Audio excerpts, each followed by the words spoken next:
In one of Artoria Summer's conversations, there's a chat between Arthur and Artoria. Arthur seems really bothered by Artoria's bunny outfit and tells her, "You misinterpreted the concept of bunnies." He just walks away without saying anything else, and it's pretty clear he's freaked out. At first, I thought that it was because Arthur, as the male version of Artoria, knew that the bunny costume in the casino was meant to be alluring to customers.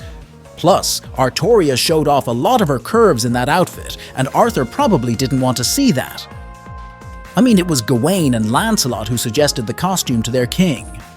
But maybe Arthur's reaction had something to do with the killer rabbit from the movie Monty Python and the Holy Grail. For those of you who don't know, Monty Python and the Holy Grail is a 1975 British comedy film that satirizes the Arthurian legend. I mean, if Arthur has a story similar to this movie, of course without the over-the-top hilarious scenes because, you know, it's a comedy movie, maybe Arthur has also experienced some of the events too, one of them being attacked by rabbits of Caerbannog. If you've seen Re:Zero, well, just imagine those rabbits. So, while others see the bunny costume as cute and seductive, Arthur instead was reminded of his trauma in one of his adventures. Here's what we're doing today. Sometimes there are things that just don't sit right, and we don't really know the answer. And weirdly enough, those answers sometimes show up when we throw in some totally ridiculous ideas or even things from outside the series. Of course, that was just a simple example, so let's check out more of them. By the way, I've made a video like this before, but since it's an old one, the audio and editing weren't exactly great. And man, I cringe so hard watching it now, so I figured I'd fix it here. So I'll be covering that content again in this video. But don't worry, I'm also adding new stuff, so even if you've seen the old one, there's still fresh content for you to enjoy. Okay, here we go. Still in the context of King Arthur, this one's a little more about gameplay. So here's my question. Why is Proto-Arthur's Excalibur not as impressive as the finished version? No, I'm not talking about the design here. I'm talking about the noble phantasm in the game. You see, the damage modifier is only 300% compared to Artoria's 400% and Saber Alter's 450% at level 1. After some random thinking and research, I kinda found the answer. I think it's because Arthur himself did the limitation. If you listen carefully, only 6 out of 13 seals were actually unlocked. This means it barely met the basic requirements to unleash its signature sword beam. On top of that, Artoria's 400% multiplier came from completing her interlude quest where she had to break all 13 seals to access more of Excalibur's power without restrictions. Now, what was her damage multiplier before the interlude? That's right, 300%. Now, this one crackpot theory is something I'm really proud of. Hear me out. Don't think of me as a pervert, but this thought has been floating around ever since I managed to summon Barghest in the lostbelt 6 banner. When it comes to Barghest, she undeniably boasts one of the largest bust sizes in the game. Now, what's the reason behind her design featuring such large breasts? While it may not align with the usual standards considering the diverse art styles and characters like Passionlip and Raiko, there could be a clever reason for Barghest's ample bosom. For example, Passionlip's significant bust size symbolizes love's alter ego.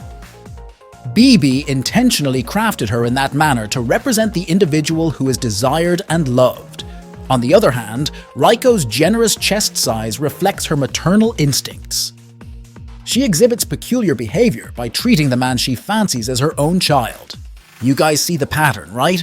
Now what about Barghest? I mean, sure, Merlin really loves drawing a ginormous bust size, but I really want to believe there's something more.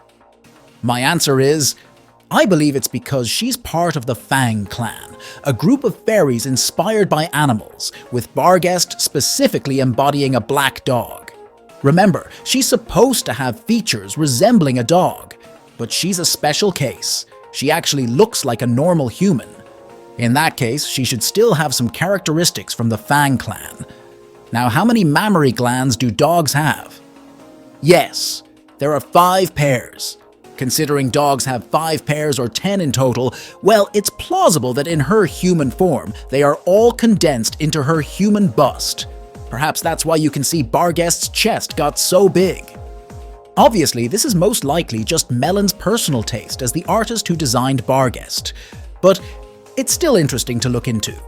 Because, funnily enough, Raiko, who already has a reputation for having a giant bust, actually has the title Ushi-Gozen, which literally translates to Cow Lady, or more literally, Cow Princess. Well, I know now we have an official look for Ushi-Gozen as Raiko's younger teenage self. But still, it's kind of funny to think about. Enough with the breast talk. Let's move on to these two well-known introverted gentlemen. Why is Sigurd considered a much better servant in gameplay, while Siegfried was primarily focused towards dragon slaying? Even he required boosts later on. I know some stories assume they are indeed two different people with similar stories, like one comes from a German story, one comes from a Norse mythology story, but most assume their stories are based on the same person, just slightly different stories after hundreds of years told by many people. Looking at their designs, which are completely different in the series, it's easy to think they're two separate people, and sure, if that's the case, then okay. But for this video, I want to look at this from a historical perspective, so I see them as the same person, or at least coming from the same root, but with different abilities. With that in mind, I think the answer lies in their age and legend. You see, if we stretch back through history, Sigurd's story actually comes from Old Norse, Scandinavian legends, while Siegfried shows up in German tales. Since Norse myths and sagas were recorded way earlier than German literature, Sigurd is basically the original version and Siegfried is the later adaptation. If we look at the timeline, Sigurd's story dates back to the 11th century, with the earliest carvings appearing on Swedish runestones and British stone crosses. By the 13th century, his story had already become popular, featuring in the Volsunga Saga and Poetic Edda, which are basically the original Norse versions of his legend. Around this time, the story started spreading to Germany, where Sigurd's name changed to Siegfried and was adapted into the Nibelungenlied, a medieval German poem about his life. It's essentially the same story, just with a German twist. Fast forward to the 19th century, around the 1800s, Richard Wagner made the legend even more famous by adapting it into his opera Götterdämmerung. This is the Siegfried most people know, the famous one. Probably part of the Siegfried we know comes from this tale too, but I'm not sure. By the 20th century, Siegfried had become a major figure in German nationalism, solidifying his place in history. So, if we compare the stories Sigurd versus Siegfried, we can see which legends they're involved in. And if we apply the older the legend, the stronger the heroic spirit rule, then it's pretty clear who holds more power. The more history, myths, and stories tied to a character, the stronger and more developed they become compared to someone with a newer legend. Next, let's talk about Artoria's variants. If you look at Artoria's saber, you'll notice she's heavily associated with the color red. Makes sense, right? Most of her skills and attacks rely on buster cards, and she even has a skill that turns all her cards red, including her buster NP. But then, we get to Swimsuit Artoria, and suddenly she shifts to blue, arts cards. Her deck leans toward arts attacks, and her NP is arts-based too. So here's the real question. Why does Swimsuit Artoria use an arts NP instead of her usual buster? Well, while spacing out, I had this totally random but strangely fitting theory. My answer is that she's on vacation and is doing everything she can to escape her troll of an advisor, Merlin. Think about it. Merlin's entire skill set is compatible with Artoria's saber, from massive buffs to boosting buster cards. But in her summer form, she's rocking an arts NP, making her incompatible with Merlin. That way, masters have less reason to pair them up, and she can finally relax without dealing with her annoying advisor. And you know what's funny? I just realized her Maid Alter form also doesn't have a buster NP.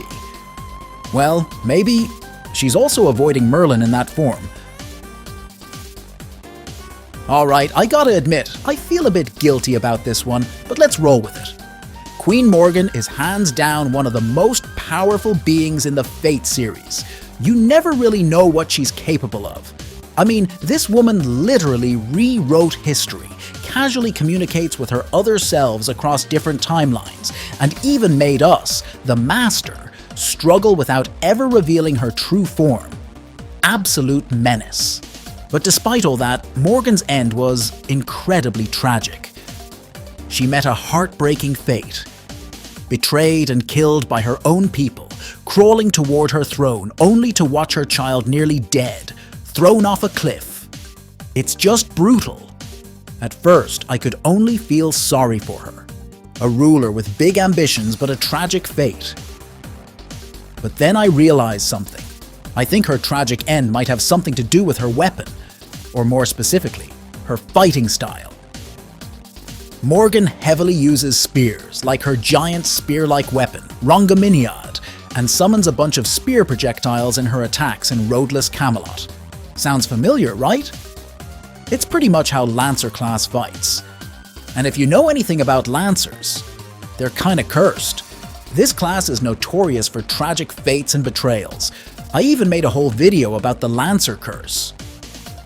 So considering Morgan's fighting style mirrors that of a Lancer, maybe, just maybe, she got caught up in that curse too, and ended up like most of them. What do you guys think? This isn't over, by the way. I plan to continue this nonsense theory in part 2. But for now, don't forget to subscribe, and I'll see you guys next time.